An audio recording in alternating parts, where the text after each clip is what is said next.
You're welcome to today's class. So today we are going to be looking at discounted cash flow, taxation and inflation.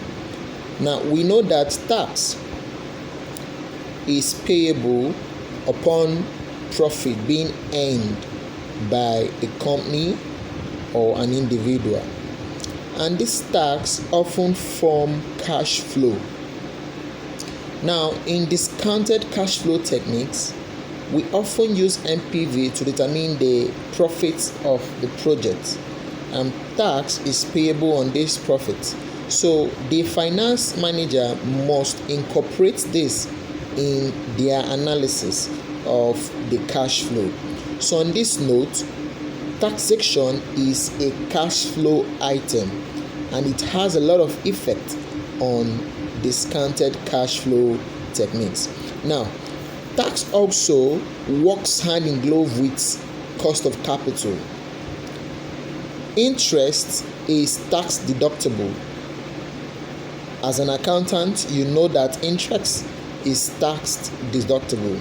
So interest will give us the ability and the opportunity to pay lesser tax. And this tax savings or tax credit is a cash flow item.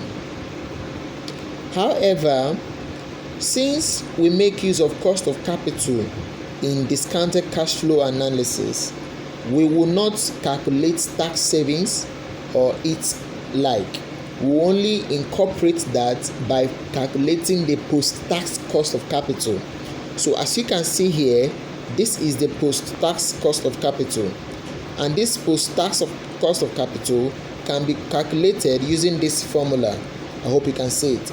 It can be calculated using this formula. So now I have, for instance, assuming the cost of capital is 10%, calculate the post cost of capital. So for you to calculate the post cost of capital, you just use this formula.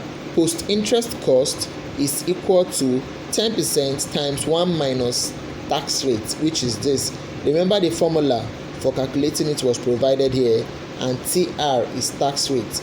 So you assume that tax rate is 30%, which is 0.3. When you multiply it through, you have 7%. So that is how it is computed. Now we'll move to timing of of taxation. Now the timing will often be given to you during the examination, and this timing is usually in arrears. As you know, the tax today will be paid tomorrow. That is to say, this year's tax will be paid next year. So that is why we do our taxation in accordance with PYB, preceding year basis. So that is that for that. So we'll move on to capital allowance. Now, capital allowance is tax depreciation in SFM. Now, capital allowance is tax deductible, but depreciation is not tax deductible. And being tax deductible, it makes us to pay lesser tax. Let's take this hypothetical example. Assuming you made a profit of 10,000 naira before you have accessible profit of 10,000 naira, and you have capital allowance of 3,000. So you are now going to have total profit of how much? 10,000 minus 3,000, which will give you how much? 7,000. You see, we have saved 3,000 naira. So we will not pay tax on that 3,000 naira. So how much have we saved? 30% of the 3,000 naira that we have saved through capital allowance will give us what? It will give us 900 naira. Are you there? To give us 900 naira. So that is the tax we have saved so far for the deductibility of capital allowance.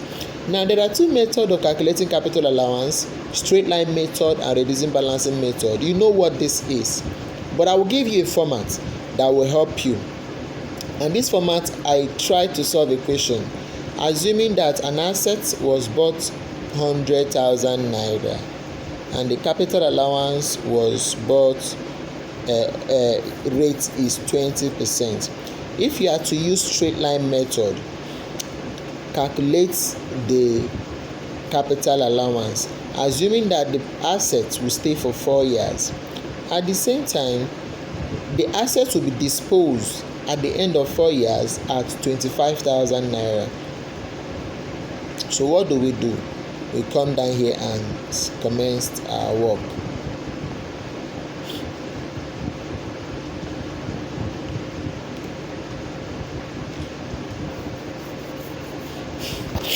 You can see the table here.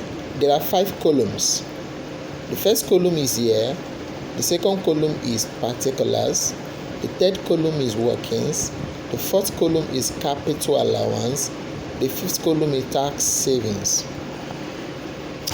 Now in year 1 we bought the assets for 100,000 and the capital allowance rate is 20%.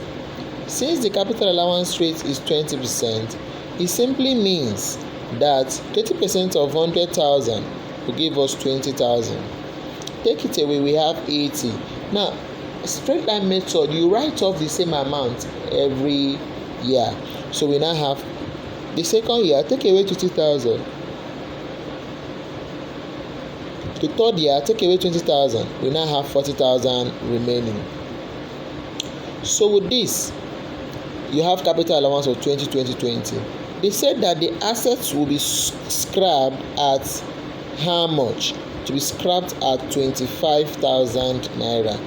Since it is scrapped at 25,000 naira, we have to take care of it.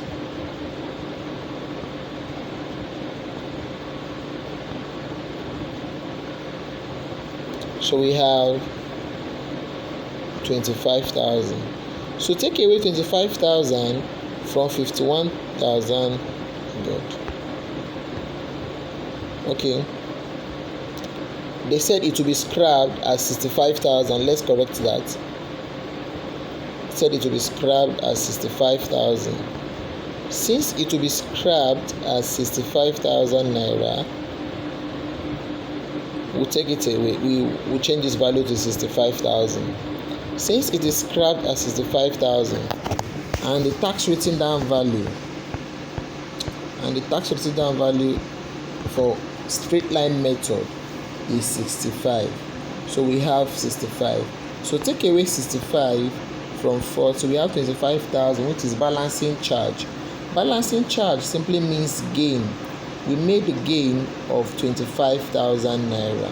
So we now have our capital allowance of 20,000, 20,000 and another 20,000. So we now have a balancing charge of 25,000. So with this, we can calculate the tax savings or expenses. The tax savings is 6,000 for the first one, and it will be the same since they are the same, 6,000, 6,000. You would observe that the tax rate is 30%. Even if you were not told, always assume that the tax rate will be 30%. So for balancing charge, it is tax expenses. I think with that, this is tax expenses because balancing charge is profit. So when you make profit, they will charge tax. When you make loss, they will give you tax relief, loss relief. So with this now, we can now find the difference and treat it accordingly. This is also treated here using reducing balance. You know how reducing balance is done. You are a professional, so I don't need to come and start giving you breakdown of reducing balance. So we'll progress further to note. The capital allowance should be treated as tax savings. The balancing charge should be treated as tax expenses. The balancing allowance should be treated as cash inflow. So this is that for that. So we'll now take our first question to see how it looks like. This question is very, very simple. The question is very, very simple. So we read, a company is considering an investment in a non-current assets costing 80,000 naira.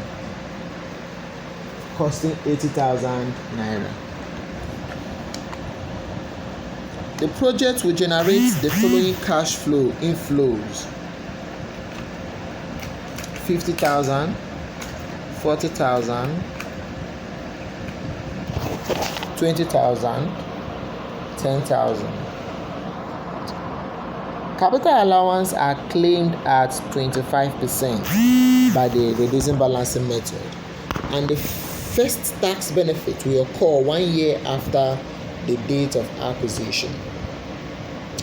It is expected that to have a scrap value of 20,000 at the end of the year 4. The post-tax cost of capital is 9%. Remember, I told you we'll be using post-tax cost of capital. Tax on profit is 30% and paid 1 year in arrears. Required: calculate the NPV of the project. Now, I gave explanatory note. The cash inflows here will pay tax on this 50,000, 40,000, 20,000 and 10,000, and the tax rate is 30%. So it was computed in the explanatory note 1. You can see it. The tax payable are 15,000. How was it gotten? 50 times 30%. For year 2, 12,000.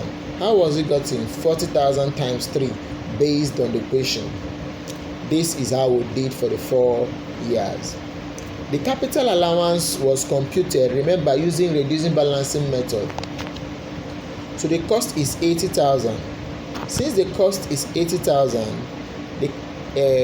this thing is 20,000. The tax written down value is 60. You understand? So now that is for year 1. Now in year 2, we now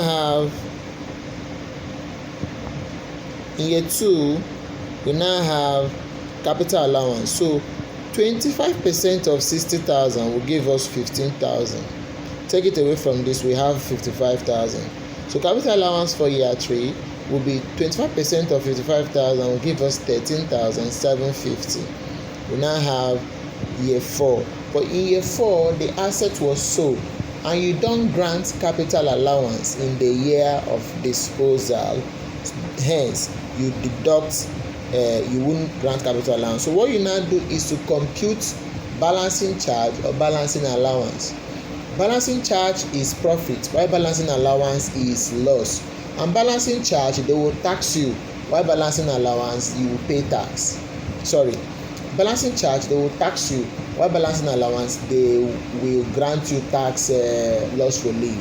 Now, we'll come back here. The scrap value is how much? The scrap value is 65,000. That was what we agreed to make it. The scrap value is 65,000. Since the scrap value is 20,000 here. Since the scrap value is 20,000, take it away from this, you now have balancing allowance. The question told us that the scrap value is 20,000. Look at it. Scrap value. It is expected to have a scrap value of 20,000 naira at the end of year 4. Yeah.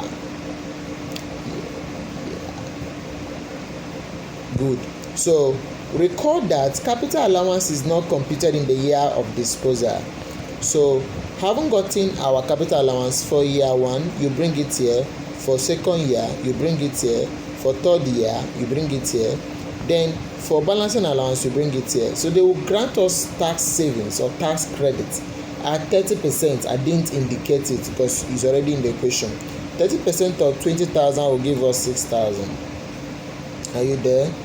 Now, 45% of 30% of 15,000 will give us 4,500.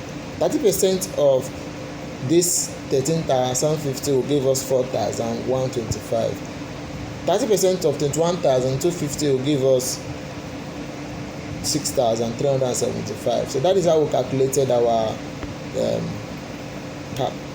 tax savings.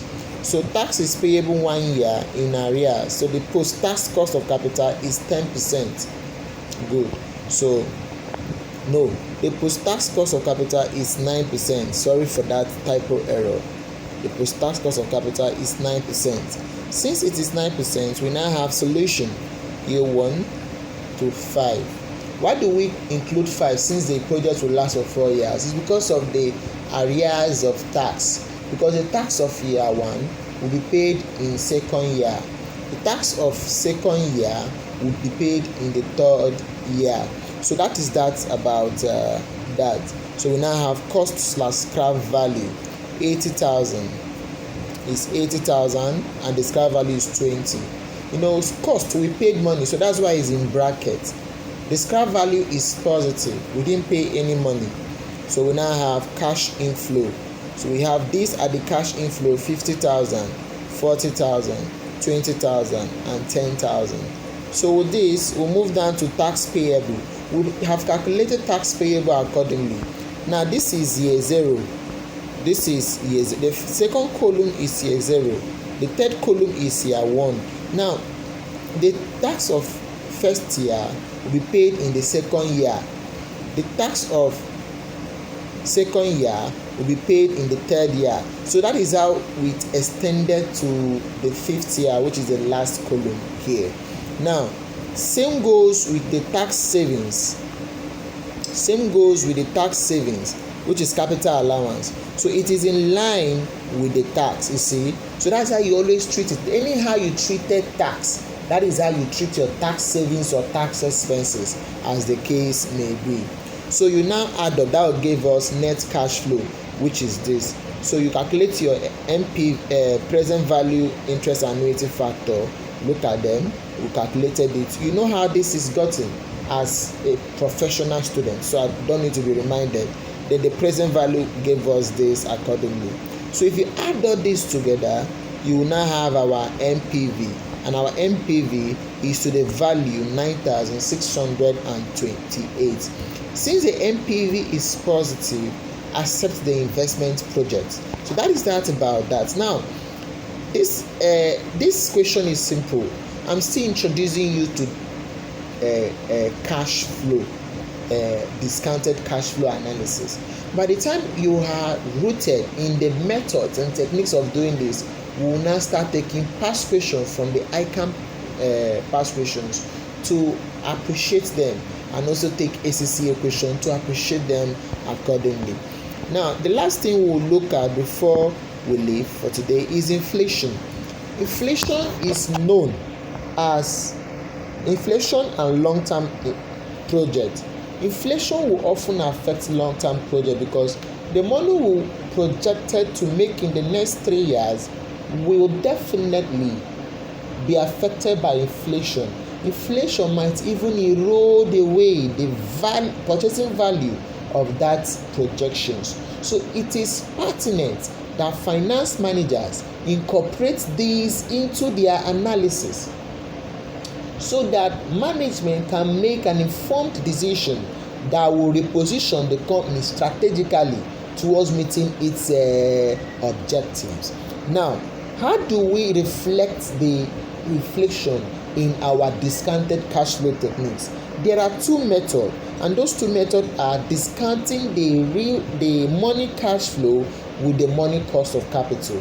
Discounting the real cash flow with the real cost of capital. Now, any of this method will give us a reliable answer. In fact, so to say, it might even give us the same answer, but I have not tested that. Now, we'll look at the first one. The question will give you real cash flow. But what is real cash flow? What is money cash flow? It is in the notes which I have dropped for you. Real cash flow is the cash flow that never considered inflation factor in the future. Real cost of capital is the cost of capital that never considered the inflation factor that will arise in the future. That is real. Now, money cash flow is that cash flow that has taken into cognizance the effect that the futuristic inflation factor will have in our forecasted cash flow. So the examination question will often provide you with real cash flows. and give you the percentages of inflation factor. It is that incumbent on you to inflate this real cash flow to get your money cash flow. So how do we do that? I was able to set a simple illustration. Say for instance, if an investment project is expected to generate 1,000, 5,000, 10,000, 20,000 for the next 4 years, and the inflation factor from Nigerian Bureau of Statistics (NBS) is 14% for the next 4 years. Now, determine the money cash flow. Remember, the real cash flow is 1,000 for the first year, another one is 5,000 for the second year, another one is 10,000 for the third year, another one is 20,000 for the fourth year. Now, in the first year, the inflation rate is 14%. For 14 multiplied by 100,000 will give you 1,140. For the second year, the inflation rate would have been 2. So 1.14 times 1.14 times 5,000 will give us this value, 6,000. Now, one will ask, how do we get 1.14? That one represents 5,000. The 14.14 there is the inflation rate we are recognizing. I hope you understand. Same with 10,000. It is in the third year, so that's 0.14 will be 3. That is how we got 1.14 times 1.14 times 1.14 times 10,000 give us 14,000. So 10,000 naira today is what 14,000 naira, 815 naira in the next 3 years as a result of inflation. So this is what you must incorporate in your discounted cash flow analysis.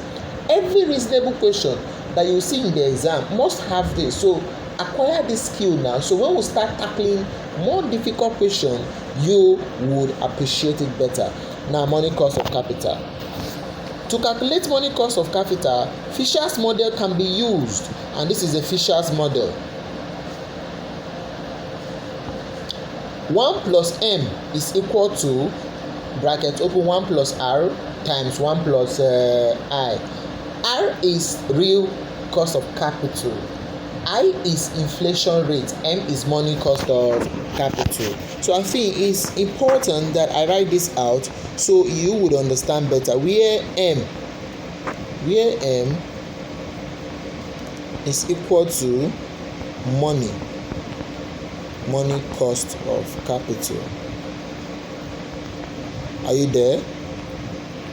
Then R is equal to real cost of capital. Then where I is equal to inflation factor. So I hope you understand better what we just did.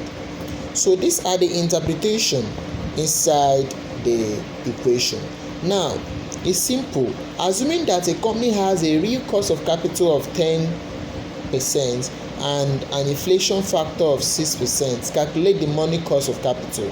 So using the Fisher's model, we have 1 plus M is equal to 1 plus 0.10 times 1 plus 0.06. 0.06 is the inflation rate. You can see it.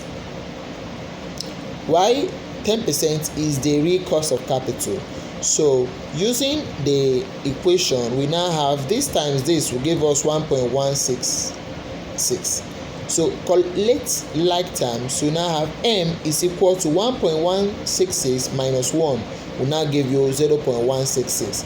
So thus money cost of capital is now 6.6%. So you can see that inflation will always increase the rate of interest rate or cost of capital.